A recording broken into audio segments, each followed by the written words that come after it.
ہماری اخلاقی قدریں تیزی سے روبہ زوال ہیں، مگر ہم اسے تبدیلی کا نام دے کر قبول کرتے جا رہے ہیں۔ ہمارے خاندانی نظام کا شیرازہ تیزی سے بکھر رہا ہے۔ خود غرضی میں ہم نے صرف اپنی ذات کے لیے تمام مادی وسائل کے حصول کو کامیابی کا معیار بنا لیا ہے۔ جائز و ناجائز کے فرق کو راستے کی رکاوٹ سمجھ کے ختم کر چکے ہیں۔ یہ تبدیلی نہیں، تباہی ہے۔ انہی تبدیلیوں اور تباہیوں کی عکاس ایک پراثر کہانی کے پیچ و خم جو آپ کے ذہنوں کو الجھا کے سوچنے پر مجبور کر دیں گے۔ السلام علیکم لسنرز، آئیے آپ کے اور ہمارے پسندیدہ لکھاری احمد اقبال کی ایک اور خوبصورت تحریر سنتے ہیں جس کا عنوان ہے ہشت پا محبت۔ تو آئیے کہانی کا آغاز کرتے ہیں۔ سائرہ نے کتاب سے نظریں اٹھا کے دیکھا۔ مائرہ، تمہارا پیپر ہے کل؟ مائرہ نے اپنے موبائل فون پر گیم جاری رکھا۔ پھر کیا؟ تم پڑھ کیوں نہیں رہی ہو؟ یار تم پڑھ رہی ہو نا، کافی ہے۔ اس کی انگلیاں کی پیڈ پر ناچتی رہیں۔ ویسے بھی مجھے پیپر دینے نہیں جانا۔ سائرہ چونکی۔ پیپر دینے نہیں جانا؟ ہاں، مجھے کہیں اور جانا ہے اور میں یہ چانس مس نہیں کر سکتی۔ اوہ شٹ، اس نے غلط بٹن دبانے پر عادتاً کہا۔ پیپر سے زیادہ اہم کون سی جگہ ہو گئی ہے؟ سائرہ خفگی سے بولی۔ مائرہ نے ٹچ اسکرین فون کو بند کر کے پیار سے گال پر رکھا۔ سچ بتاؤں مائی ڈیئر باجی، تم میری سہیلی بھی ہو، رازدار بھی ہو، اس لیے بتا رہی ہوں۔ آگے تمہاری مرضی، اماں ابا کو بتانا چاہو تو اس سے پھڈے کے سوا کچھ حاصل نہیں ہوگا۔ کروں گی میں اپنی مرضی ہی۔ یا میرے خدا، کچھ بتاؤ بھی۔ مجھے جانا ہے ایک انٹرویو کے لیے۔ ایک ملٹی نیشنل کمپنی ہے، اس میں ریسیپشن کم آپریٹر کی جاب ہے۔ تنخواہ ہوگی ابھی 24,000۔ مراحل بہت ہیں، مثلاً ٹرانسپورٹ، میڈیکل۔ اس کے علاوہ ان کے ڈائریکٹ کانٹیکٹ ہیں کینیڈا میں اور یہاں ایمبیسی میں۔ تو میرے کینیڈا جا کے سیٹل ہونے کے چانسز بھی بہت برائٹ ہیں 2-4 سال میں۔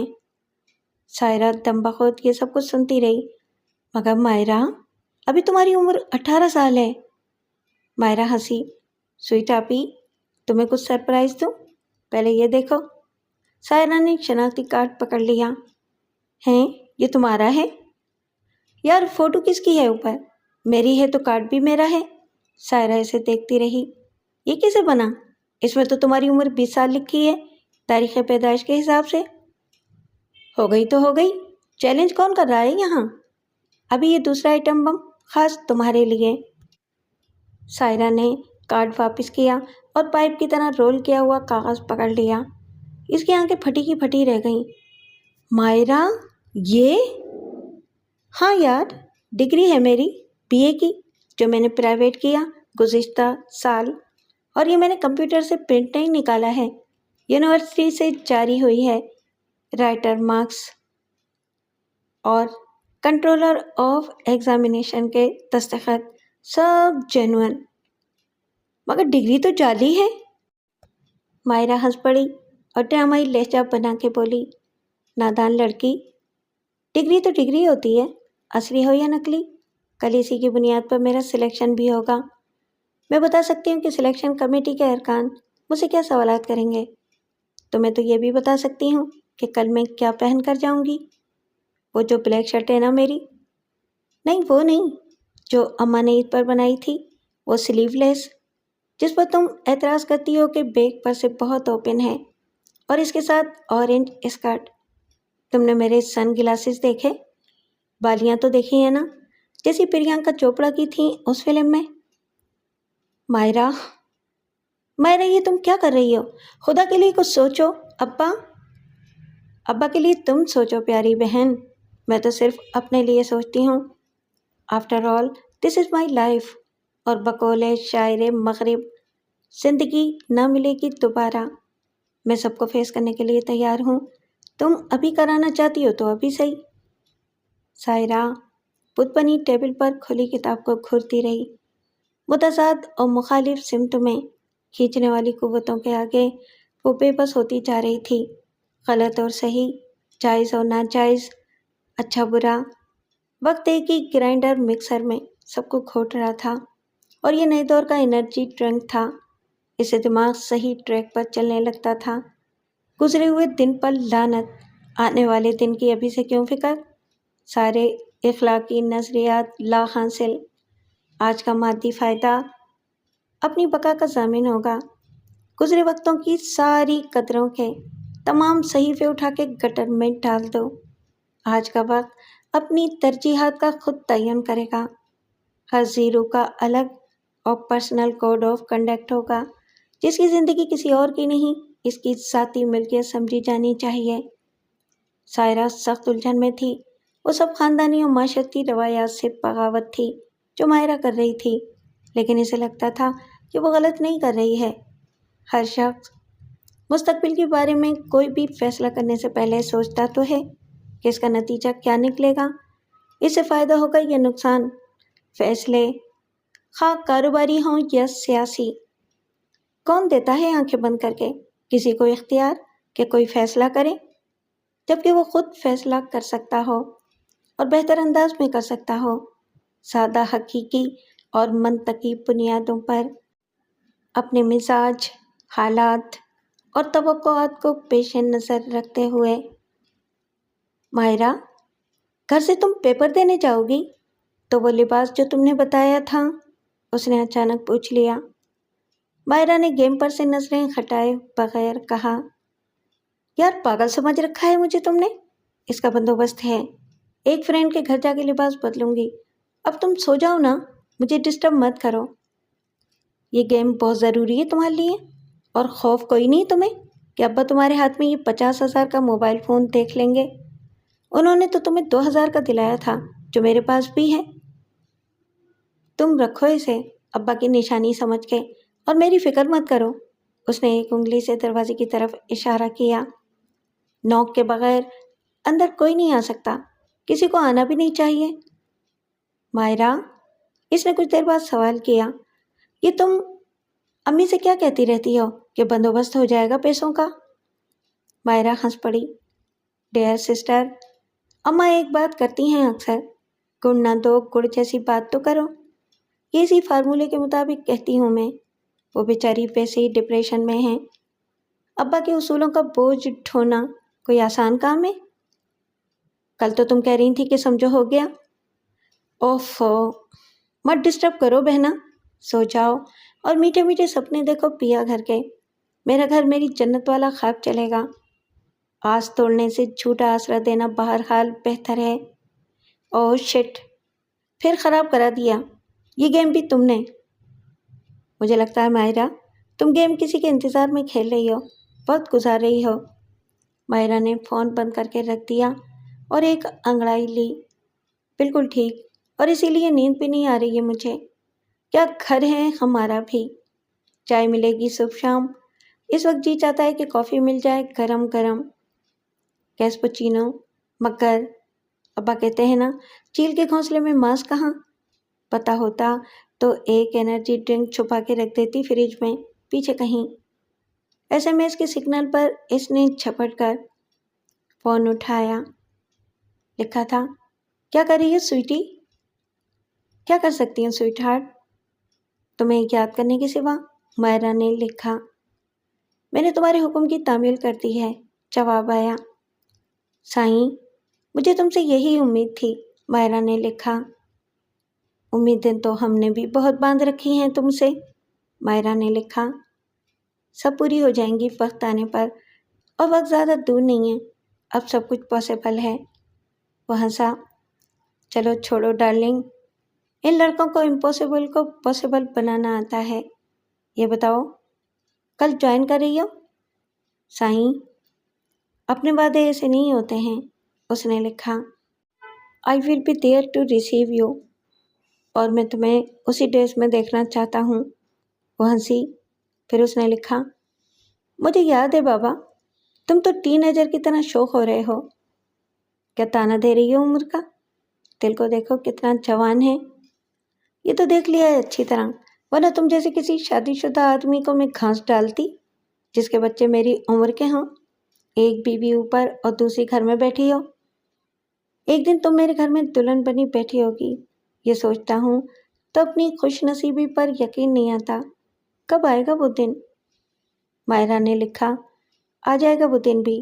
کل تو میں بیٹھوں گی تمہارے آفس میں۔ کیسا سج جائے گا میرا کنسٹرکشن بزنس کا آفس۔ میں نے اسے خاص طور پر تمہارے لیے ڈیکوریٹ کروایا ہے، تم دیکھو گی تو خوش ہو جاؤ گی۔ جواب آیا، تم کہاں ہو اس وقت؟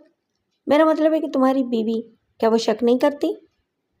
جواب آیا، بابا یہ بیویاں اور کرتی کیا ہیں شک کے سوا؟ ابھی سو گئی ہے، لیکن اس کو لیپ ٹاپ کی سمجھ کدھر ہے؟ وہ سمجھتی ہے کہ آفس کا ارجنٹ کام ہے، اور مجھے کدھر پرواہ ہے کہ وہ کیا سوچتی ہے۔ کل ایسا ہی تم میرے بارے میں بھی کہو گے کسی اور سے جو میری جگہ ریسیپشن پر آئے گی۔ کیسی باتیں کرتی ہو؟ کون آ سکتا ہے تمہاری جگہ ڈارلنگ؟ اچھا ابھی گڈ نائٹ، مجھے نیند آ رہی ہے۔ Good night sweetheart, Maira نے لکھا۔ سارے میسیج ڈیلیٹ کر کے اور موبائل فون آف کر کے اس نے لائٹ آف کی۔ سائرہ کب کی سو چکی تھی، یہ ایسا ظاہر ضرور کر رہی تھی۔ کیا وہ سب کچھ جانتی ہے؟ پور گرل، کاش اس نے بھی کوئی بولڈ اسٹیپ لیا ہوتا اور میں نے بھی اس کی مدد کی ہوتی۔ جو خود اپنے لیے کچھ نہ کرے، تقدیر بھی اس کے لیے کیا کر سکتی ہے جو تدبیر نہ کرے۔ کال بیل کی آواز پر اس نے منہ لپیٹ کر سو جانا ہی بہتر سمجھا۔ اردو پڑھانے والے پروفیسر ابراہیم کو اپنے پرانے معمول کے مطابق خبر نامے کے بعد رات کا کھانا کھانے اور نیند کا غلبہ ہونے تک پسند کی کتاب پڑھنے کی عادت تھی۔ اس میں عموماً رات کے 11 ساڑھے 11 بج جاتے تھے۔ بعض اوقات کتاب ان کے ہاتھ سے گر جاتی تھی تو بیوی کتاب اٹھا کے بیڈ سائڈ لیمپ آف کرتی تھی۔ آج بھی کچھ ایسا ہی ہوا تھا۔ ٹیبل لیمپ کو آف کر کے اس نے سونے کا ارادہ کیا ہی تھا کہ لاؤنج میں لگی کال بیل بجی۔ یہ اس کا وہم نہیں تھا۔ کال بیل کی آواز رات کی خاموشی میں کچھ زیادہ ہی اونچی سنائی دی تھی۔ اس نے تکیے کے نیچے سے موبائل فون نکال کے وقت دیکھا۔ رات کے 12 بجنے میں 7 منٹ باقی تھے۔ وہ کچھ دیر منتظر رہی کہ ان کے بیٹوں میں سے کوئی اٹھ کے مین گیٹ تک جائے اور نصف شب کے اس غیر اخلاقی اور غیر متوقع ملاقاتیوں سے بات کرے گا۔ بیٹیوں میں سے تو کسی کے جانے کا سوال ہی پیدا نہیں ہوتا تھا، مگر وہ بھائی کو جگا سکتی تھیں۔ چھوٹی والی عموماً 12 بجے کے بعد بھی نوٹس تیار کرتی رہتی تھی۔ گو کہ بڑی کا بیان یہ تھا کہ وہ سب کے سونے کا انتظار کرتی ہے اور پہلے ایسے میں اس کی خاموش زبان میں ہونے والی گفتگو سرگوشی کی زیر لب گفتگو بن جاتی ہے۔ چھوٹی اس کی واضح تردید کرتی تھی اور سند کے طور پر باجی کے ایک پکڑے جانے والے محبت نامے کا حوالہ دیتی تھی۔ باجی کے الزام کو انتقامی کارروائی قرار دینا آسان تھا۔ گھنٹی پھر بجی۔ پروفیسر کی بیوی کو بے چینی سی محسوس ہوئی۔ آخر اس وقت آنے والا کون ہو سکتا ہے؟ بڑی خالہ کی ماں سے چل چلاؤ کی کیفیت میں تھیں۔ پھوپھی کے بائی پاس میں کچھ پیچیدگی کی رپورٹ آئی تھی۔ شہر کے حالات مدت سے خراب چل رہے تھے۔ ہر جگہ ہر وقت ٹارگٹ کلنگ کے نام پر اپنے اپنے حساب برابر کیے جا رہے تھے۔ اخبار میں صرف اعداد و شمار ہوتے تھے۔ پولیس بھی ذاتی رنجش سے کاروباری رقابت تک ہر قتل پر ٹارگٹ کلنگ کا لیبل لگا کے تفتیش سے بچ جاتی تھی۔ قتل نامعلوم افراد نے کیا تو پوچھ گچھ کس سے کریں؟ نشانہ عموماً نوجوان بن رہے تھے۔ جوانی کے خون کی گرمی کے ساتھ سب کے ہاتھوں میں آتشی ہتھیار جو آ گئے تھے۔ اس نے پروفیسر کو ہلایا۔ سنتے ہو؟ کوئی آیا ہے باہر، گھنٹی بجی ہے 2 بار۔ پروفیسر نے غنودگی میں کہا۔ اکمل دیکھ لے گا یا احسن؟ میں کہتی ہوں کہ ان کا جانا ٹھیک نہیں، نوجوان ہیں۔ پروفیسر نے وہ بات فوراً سمجھ لی جو بیوی نے کہی نہیں تھی۔ تکیے کے نیچے سے چشمہ نکال کے اس نے ٹیبل لیمپ آن کیا اور چپل پہن کے جمائی لیتا ہوا باہر چلا گیا۔ کون ہے؟ انہوں نے احسن سے پوچھا۔ احسن اس وقت تک دروازہ کھول کے دیکھ چکا تھا۔ ناگواری کے آثار اس کی صورت پر عیاں تھے۔ کون ہو سکتا ہے؟ وہی آپ کے نالائق شاگرد، وہی آتے ہیں وقت بے وقت غالب کا کوئی شعر سمجھنے۔ اب رات کو بھی چین نہیں؟ تم نے کیا کہا؟ میرے کچھ کہنے سے فائدہ؟ میں نے بٹھا دیا ہے ڈرائنگ روم میں۔ اپنے بیڈ روم میں داخل ہو کے احسن نے احتجاجی انداز میں دروازہ دھڑ سے مارا۔ اس نے بڑے بھائی اکمل کی بات کو جواب کے قابل نہیں سمجھا، جس نے برہمی سے سوال کیا تھا کہ دماغ خراب ہے کیا؟ آدھی رات کو گہری نیند سے اٹھ کر کسی غالب کے سخن فہم کا استقبال کرنے والے کا دماغ تو خراب ہوگا۔ پروفیسر کی بیوی بھی اس وقت آنے والے طالبان علم کے اشتیاق اور جذبے سے سخت ناخوش تھی۔ وہ واش روم سے منہ پر پانی کی چھینٹیں مار کے نکلے تو اس نے کہا، ہماری زندگی بھی عذاب کر رکھی ہے تمہارے ان شاگردوں نے۔ بھائی ایسا روز تو نہیں ہوتا نا، پروفیسر نے دبے دبے لہجے میں کہا۔ وہ بڑبڑاتی رہی، اتنا سر چڑھا لیا انہیں کہ سوچتے بھی نہیں، بس آ گئے نیند حرام کرنے۔ اگر کوئی شعر نہیں سمجھ میں آ رہا ہے تو ایسی کون سی قیامت آ رہی تھی کہ آ گئے آدھی رات کو؟ صبح تک کیا آسمان گر جاتا؟ اب یہ مت کہنا کہ چائے بنا دو۔ بیگم اچھا تھا تم بھی ثواب میں شریک ہو جاتی، ہمارے لیے تو یہ عبادت ہے۔ بیوی نے جل کے کہا، فرض عبادت تو کر لے تو پہلے۔ ڈرائنگ روم میں ایک ہی صوفے پر 3 ایک ہی وضاقتہ کے ٹین ایجر بڑی بے پرواہی سے تقریباً نیم دراز تھے۔ پروفیسر کو دیکھ کر وہ اٹھے اور پھر بیٹھ گئے۔ ان کی عمریں 17-18 کے لگ بھگ تھیں۔ وہ گورے چٹے صحت مند اور خوشحالی کی منہ بولتی تصویر تھے۔ ان کی ٹی شرٹس پر الٹی سیدھی عبارات تحریر تھیں اور انہوں نے امپورٹڈ جینز پہن رکھی تھیں۔ پروفیسر نے انہیں غور سے دیکھا مگر پہچاننے میں ناکام رہا۔ وہ اس کی شاگرد نہیں تھے۔ پروفیسر نے دائیں جانب بیٹھ کے کہا، کون ہو تم لوگ؟ میں نے پہچانا نہیں تمہیں۔ نیلی ٹی شرٹ والے نے دونوں ہاتھ سینے پر سمیٹ کے کہا، میرا نام راحت علی خاں ہے۔ دوسرے نے اس کی نقل بڑی متانت سے کی، میں حامد علی خاں ہوں۔ تیسرا مسکراہٹ ضبط کر کے بولا، اور میں اسد امانت، سوری شفقت۔ پروفیسر کے ماتھے پر بل پڑ گئے۔ ظاہر ہے یہ ان کے اصل نام نہیں تھے۔ یہ کیا مذاق ہے؟ نیلی شرٹ والے نے کھکار کے کہا، پروفیسر ظاہر ہے کہ اس وقت ہمارا آنا مذاق کی بات تو نہیں، ہم آپ کے شاگرد کبھی نہیں رہے۔ دوسرا بولا، اسے کیا فرق پڑتا ہے کہ کسی کا بھی اصل نام کیا ہے؟ آپ پوچھیں گے کام کیا ہے؟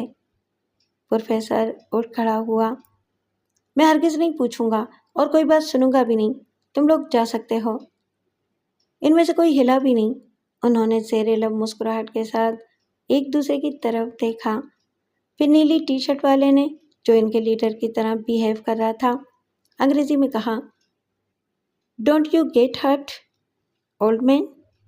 دیکھو ہم کتنے کول ہیں۔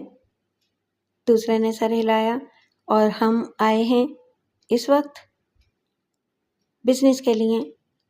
پروفیسر نے برہمی سے کہا، تم جاتے ہو یا میں اپنے بیٹوں سے کہوں کہ وہ پولیس کو فون کریں؟ تیسرے نے نفی میں سر ہلانا شروع کیا، نہیں نہیں، ہم ایسا کیوں چاہیں گے، اور مجھے یقین ہے کہ تمہارے لیے بھی اچھا نہیں ہوگا پروفیسر۔ اس نے بڑے معنی خیز انداز میں اپنی ران پر اس جگہ تھپکی دی جہاں ایک واضح ابھار نظر آ رہا تھا۔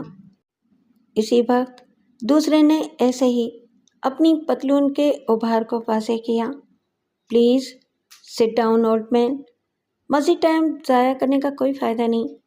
تیسرے نے، جو لیڈر تھا، ابہام دور کر دیا۔ اس نے اپنی جینز کی ٹائٹ پاکٹ سے ایک جدید ریوالور نکال کے دوسری جیب میں شفٹ کیا۔ لیٹ اس ٹاک بزنس، ہم ایک بہت منافع بخش آفر لائے ہیں، لیکن ظاہر ہے کہ اس میں فائدہ تمہارا ہی ہے اور نقصان ہمارا ہوگا تو تمہارا بھی ہوگا۔ دوسرے نے تائید میں سر ہلایا، زیادہ ہوگا اور پریشانی بھی الگ ہوگی۔ اب تیسرے کی باری تھی۔ ٹو بی آنیسٹ، لاس کوئی لاس نہیں ہے یہ، اس سے کہیں زیادہ ہم ہر مہینے سگریٹ پھونک دیتے ہیں اور گفٹ دے دیتے ہیں۔ ہیل، نیلی شرٹ والے نے کہا، why can't you keep your bloody mouth shut? Professor نے خطرے کو محسوس کر لیا تھا۔ وہ اب چپ چاپ صوفے پر بیٹھا مستقبل کے ان معماروں کو دیکھ رہا تھا جس کے چرچے اس نے بہت سنے تھے، مگر ان سے براہ راست رابطے کا یہ پہلا اتفاق تھا۔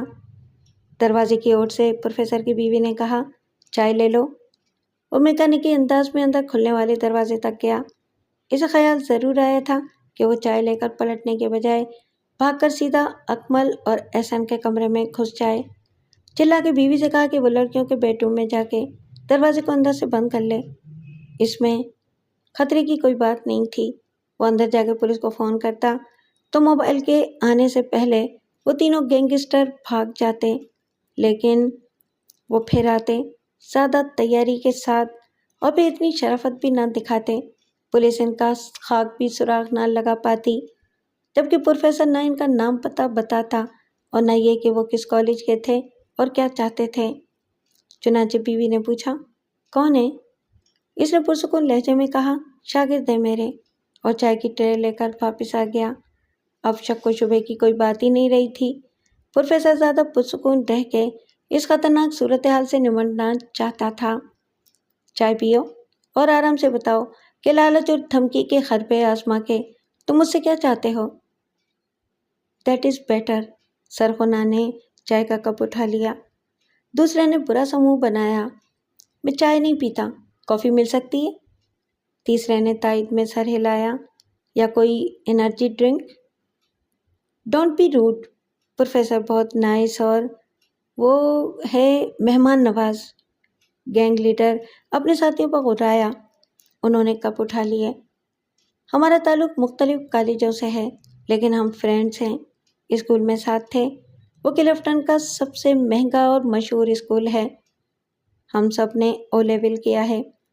وہاں میٹرک کوئی نہیں کرتا۔ اس سے پہلے ہم مختلف انگلش میڈیم اسکولوں میں تھے، پری نرسری اور پلے گروپ سے او لیول تک۔ اردو کسی نے بھی نہیں پڑھی۔ میرا مطلب ہے کہ سیریسلی اسکول میں بھی اردو بولنے کی اجازت نہیں تھی، فائن ہو جاتا تھا۔ گھر میں پیرنٹس بھی انگلش میں بات کرنے پر انکریج کرتے تھے۔ پرابلم کوئی نہیں تھی۔ ہم نے 3, 4 اور 5 اے گریڈ لیے او لیول میں، لیکن اردو میں نہیں۔ اس نے چائے حلق میں انڈیل کر کپ ٹرے میں رکھ دیا۔ میں سمجھ گیا، تم لوگ اردو کی خصوصی ٹیوشن چاہتے ہو، پروفیسر بولا۔ وہ ایک ساتھ ہنس پڑے۔ نیلی شرٹ والے نے کہا، نہیں گرینڈ پا، تم نہیں سمجھے۔ کیا ضرورت ہے ہمیں اردو پڑھنے کی؟ اور سچ پوچھو، کسے ضرورت ہے؟ مگر اس ملک میں جو لوگ حکومت میں بیٹھے ہیں، یہ نہیں دیکھتے کہ انٹرنیشنل اور کمپیوٹر ایج میں اردو کی حیثیت ایک ڈیڈ لینگویج کی ہے۔ انگلش اینڈ اونلی انگلش میں ہے فیوچر۔ ہم پر زبردستی اردو کا عذاب نازل کیا رکھا ہے کہ پڑھو۔ کون کون ہیں وہ؟ غالب اور اقبال اور پریم چند، سر سید، پتہ نہیں کیا لکھتے تھے اور کیوں۔ مجال ہے جو غالب کی اردو کا ایک لفظ سمجھ میں آ جائے۔ کون ایڈیٹ کہے گا اسے اردو؟ فارسی ہے سب۔ اگر تم برا نہ مانو تو میں بڑی ٹینشن ہو رہی ہے۔ اس نے جیب سے سگریٹ کا ایک مسلا ہوا پیکٹ نکالا۔ پروفیسر کا پارا چڑھ گیا۔ سگریٹ پیو گے میرے سامنے، میرے گھر میں؟ مگر اس وقت تک باقی 2 بھی اس پیکٹ میں سے ایک ایک سگریٹ نکال چکے تھے۔ شور کرنے کا فائدہ؟ دوسرے نے لائٹر سے سب کے سگریٹ جلائے۔ اینڈ واٹ از سلی نوشن؟ رسپیکٹ دل سے ہوتی ہے سگریٹ سے۔ پھر تو چائے کو کچھ نہیں پینا چاہیے بزرگوں کے سامنے۔ Sorry dead. ان کے سرخونا نے 2 لمبے لمبے کش لے کر دھواں اوپر پھیلایا۔ میں ان دونوں باسٹرڈ کی بات سے ایگری کرنے پر مجبور ہوں۔ ہم دل سے تمہاری بہت رسپیکٹ کرتے ہیں۔ فارگیٹ دس۔ اگر یہ بدتمیزی ہے تمہارے نزدیک، اس نے سگریٹ اٹھا کے کہا، اگر تمہیں بلڈ پریشر ہے تو غصہ مت کرو۔ پروفیسر نے جگ سے گلاس میں پانی ڈال کے ایک گھونٹ پیا۔ دیکھو، یہ میرے آرام کا وقت ہے۔ Okay okay, I am sorry, میں مطلب کی بات کرتا ہوں۔ ہم سب نے بورڈ سے انٹر کا امتحان دیا ہے۔ جیسا کہ میں نے بتایا، ہم اردو نہیں جانتے اور اردو لازمی ہے۔ 2 سال ٹیوشن پڑھنے کے باوجود ہم اردو نہیں سیکھ سکے۔ جو فرسٹ ایئر میں ہوا تھا اس سال پھر ہوگا۔ دونوں پرچے دینے پڑے تھے، مگر ہمیں معلوم ہے کہ ہم کیا لکھ کر آئے تھے۔ پروفیسر کے ضبط کا پیمانہ لبریز ہو گیا۔ خدا کے لیے مجھے بتاؤ کہ میں کیا کروں؟ نیلی ٹی شرٹ والا کچھ دیر انہیں خاموشی سے دیکھتا رہا۔ ہمارے اردو کے پرچے مارکنگ کے لیے آپ کے پاس آئے ہیں۔